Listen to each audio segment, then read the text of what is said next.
In your book also, you break it down into 3 different ways, depending upon where you are in your journey of leadership, what you can garner, so that whether you're a starting leader, mid-level management leader, so there's levels of which you can take the points made in your book and apply them.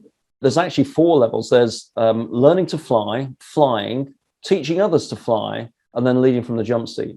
And so it's carrying the metaphor over from flying, but it applies totally in business. So very quickly, learning to fly is when we're trying to figure out what's really important to us. For many, that will be typically perhaps when you go to college or choose a different direction, you're figuring out what are those non-negotiables. And then you move on to the next stage, which I call flying, which could be, if you're a pilot, you're literally flying the airplane. If you're a computer programmer, you're good at your job. You've got that job where you're a software engineer, and you're great at it. You're flying.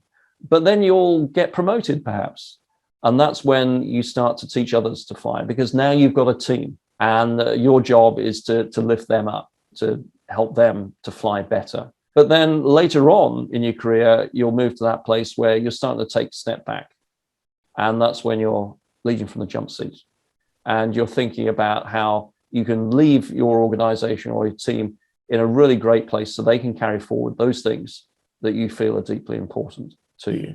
Here's the great thing, which I love about those 4 stages. We can be at different stages in different areas of our life. Here's an example. One of the guys I mentioned in the book, a great leader I had the privilege of working alongside, Lieutenant General Sir James Dutton, KCB, CBE. He's been knighted twice by Her Majesty the Queen. You're lucky to get knighted once, but twice. Fantastic leader, led British and American forces in Iraq in 2003. He is a magnificent guy.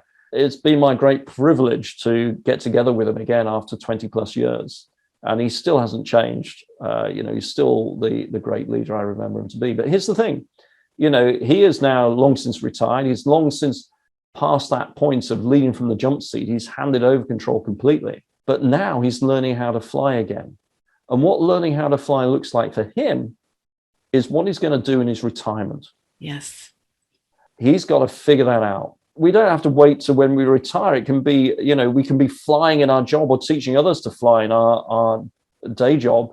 But then maybe we've taken up scuba diving or mountaineering, and we're right back down to learning how to fly again. Yeah. At the end of each chapter in the book, to your point, I break it down into things that we can do to put the ideas in that chapter into practice, regardless of what stage we're at in our life or what area of our life we're looking at. That my, if you call it tagline, is that I help people write the book that they'll be remembered for.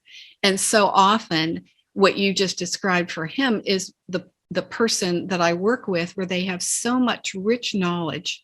They don't want to really be in the jump seat. They don't really want to be in the daily, day-to-day to-dos, but they have so much information and knowledge and share experiences that they want to share it with the world.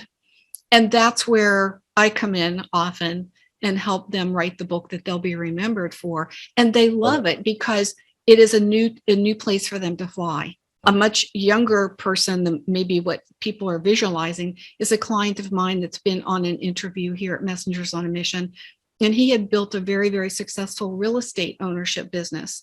He was pretty much hands off, had a management company that was renting and leasing and maintaining the buildings. And he had a level of wealth that he could learn how to fly. He was always a great passenger when I had my Cessna 182 because he was willing to fly with me. But he got to fly, and he just zoomed right up through the different levels. He now owns a Turbo Commander that he flew pole to pole 2 years ago with a documentary team following him around. But he changed. He literally learned to fly and go into a whole new industry. He's a thought leader in the aviation industry after like 6 or 7 years of completely recreating himself. So that reinvention that happens when people are willing to learn how to fly again, there's a lot of magic there. I'd sum it up in one word, which is curiosity. Stay curious. If we're curious about life and about people, that means that we're willing to learn. We're willing to see different ways of doing things. And regardless of what we're doing, whether it is leading a company as a CEO, stepping back, looking at retirement, or just another story in my book, literally sweeping the floors of a workshop. If we remain curious about how others might do this, how we might do it better, what they see that we don't currently see, then we're always going to learn, and life is always going to be interesting, and it's going to make us a better leader too. Yes, absolutely.